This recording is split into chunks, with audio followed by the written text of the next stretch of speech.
गन्ने और उसके रस के बारे में तथा उसके बाद उससे बनने वाले गुड़, राब इत्यादि के बारे में हमने जाना। आज हम जानेंगे गन्ने के रस से बनने वाले सबसे शुद्धतम यानी कि सबसे प्योर फॉर्म में बनने वाली चीज, जिसे कहा जाता है खड़ी शक्कर, या कहें कि धागे वाली मिश्री या मिश्री कह लीजिए, या संस्कृत की भाषा में उसे शर्करा कहा जाता है। तो इसी शर्करा के गुण के बारे में जानेंगे, क्या क्या ये लाभ देती है, किस प्रकार से थोड़ी नुकसानदेह हो सकती है, किस अवस्था में हो सकती है, वो सभी बातें इस वीडियो में। तो आइए वीडियो को शुरू करते हैं। सादर प्रणाम, मैं विशाल एक बार पुनः स्वागत करता हूं आपके अपने यूट्यूब चैनल सनातन मार्ग पर। गन्ने के रस से बनने वाले प्रोडक्ट जैसे गुड़ या राब के बारे में हमने बात कर ली थी, परंतु गन्ने के रस से चीनी का भी निर्माण होता है। परंतु चीनी के निर्माण के समय जो उसकी शुद्धिकरण या रिफाइनिंग के लिए केमिकल्स प्रयोग किए जाते हैं वो चीनी को खतरनाक बना देते हैं। लेकिन यदि गन्ने के रस को प्राकृतिक तौर पर साफ किया जाए जैसे दूध वगैरह से, तो उससे बनने वाला जो प्रोडक्ट होता है वही कहलाता है मिश्री या शर्करा। मिश्री या शर्करा को आयुर्वेद ऐसा कहता है कि गन्ने के सबसे शुद्धतम विकारों में से माना जाए तो सबसे प्योरेस्ट फॉर्म अगर गन्ने की मानी जाए तो वो मिश्री ही होती है। खाने में सबसे उत्तम मानी जाती है आयुर्वेद के हिसाब से, और सबसे शुद्ध या सेफ कह लें उसको। मिश्री की प्रकृति या नेचर की बात करें तो ये पोटेंसी में कोल्ड होती है, शीत प्रकृति की होती है, ठंडे नेचर की होती है, आपके शरीर में ठंडक लाने वाली होती है।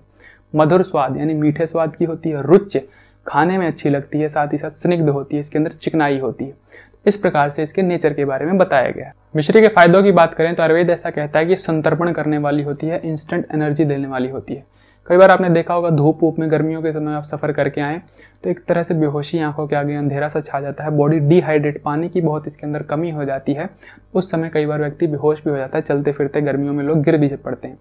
उस समय मिश्री का बहुत अच्छा प्रयोग है। उस समय यदि आप जल में मिलाकर मिश्री का सेवन करें या मुख में रख के चूसें तो एकदम से आपके शरीर में एनर्जी लाने वाली होती है, आपके ग्लूकोज लेवल को आपके ब्लड में बढ़ा देती है और एकदम से एनर्जी, इसे ही आयुर्वेद कहता है संतर्पण करने वाली।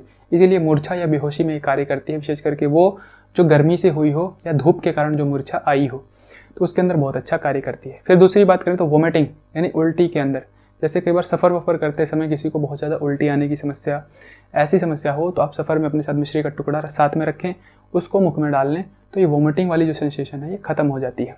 फिर शुक्र का वर्धन करने वाली होती है, आपके शरीर में स्पर्म को बढ़ाने वाली होती है, सप्त धातुओं की पुष्टि करने वाली होती है, रस, रक्त, मांस, मेद, मज्जा, अस्थि सभी की पुष्टि करने वाली होती है। फिर यह कुष्ठ रोगों में यानी कि चर्म रोगों में बहुत अच्छा कार्य करती है। शरीर में दाह या जलन इस तरह की कोई समस्या होती है तो उसके अंदर भी मिश्री का बहुत अच्छा प्रयोग है, शरीर को शीतल करने वाली होती है, शांत करने वाली होती है।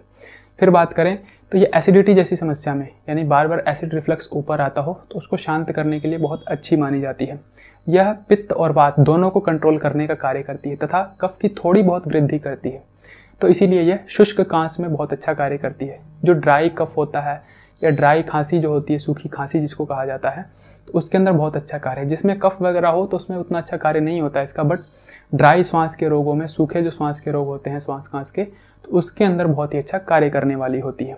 ड्राई कफ के अंदर जिन्हें खांसी बार बार आती है, मुख बंद ही नहीं होता, बार बार खांसते रहते हैं, ड्राइनेस बहुत ज़्यादा होती है, खांसी करते करते गला एकदम सूज सा जाता है, तो उसमें मिश्री को मुख में रखना उनके लिए बहुत ही लाभदायक होता है, क्योंकि ड्राइनेस के कारण जो खांसी आ रही है उस ड्राइनेस को दूर करने वाली होती है और आपकी खांसी को शांत करने वाली होती है। इसे चक्षुष्य कहा गया, यानी आपके नेत्रों के लिए बहुत अच्छी है, आपकी आई साइट को, विजन को बढ़ाने वाली होती है, नेत्रों की ज्योति को बढ़ाने वाली होती है।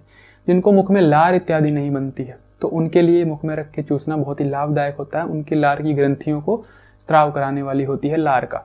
फिर इसकी बात करें तो हिक्का रोगों में, जिसमें हिचकी बहुत आती है, तो उन रोगों के अंदर भी ये बहुत ही लाभकर होती है। जिनको गर्मियों के समय में नाक इत्यादि से ब्लीडिंग होती है, रक्त में गर्मी बहुत ज़्यादा बढ़ जाती है, पित्त बहुत ज़्यादा बढ़ जाता है, तो उनके लिए भी मिश्री बहुत ही अच्छी होती है। कई बार क्या होता है कि पेट में बहुत ज़्यादा गर्मी हो जाती है या उनकी प्रकृति भी पित्त वाली होती है, साथ ही साथ कुछ हल्का फुल्का तीखा तला खाएं तो बहुत ज़्यादा गर्मी बनने लगती है और मुख में छाले होने लगते हैं। ये समस्या बार बार उनके साथ होती है, कुछ दिन ठीक रहते हैं फिर हो जाते हैं, तो उसके अंदर मिश्री का प्रयोग बहुत ही अच्छा माना जाता है।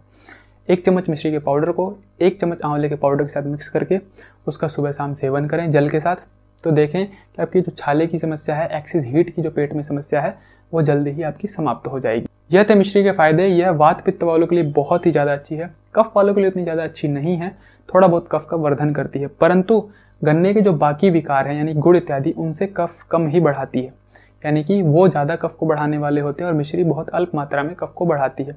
उनसे पचने में भी मिश्री बहुत हल्की होती है, इसीलिए आयुर्वेद ऐसा कहता है कि सबसे प्योरेस्ट और सबसे सेफेस्ट फॉर्म है मिश्री बाकी गन्ने के प्रोडक्ट्स के मुकाबले। तो वात पित्त वाले या वात पित्त की समस्या में इसका प्रयोग करें। कफ की समस्या में उतनी कारगर नहीं है, उतनी अच्छी नहीं मानी जाती, जैसे डायबिटीज़ वगैरह के अंदर इसका कोई अच्छा प्रयोग नहीं है।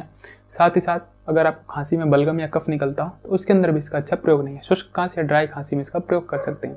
तो इसके गुणों के हिसाब से, इसकी प्रॉपर्टी के हिसाब से, इसके फायदे के हिसाब से इसका प्रयोग करें। इसी तरह की ज्ञानवर्धक और स्वास्थ्यवर्धक जानकारियों के लिए हमारे साथ जुड़े रहें। चैनल को सब्सक्राइब कर दें, बेल आइकन का बटन दबा दें ताकि आने वाली नोटिफिकेशन आपके पास समय पर पहुंचे। आज के लिए विदा लेते हैं, सादर प्रणाम।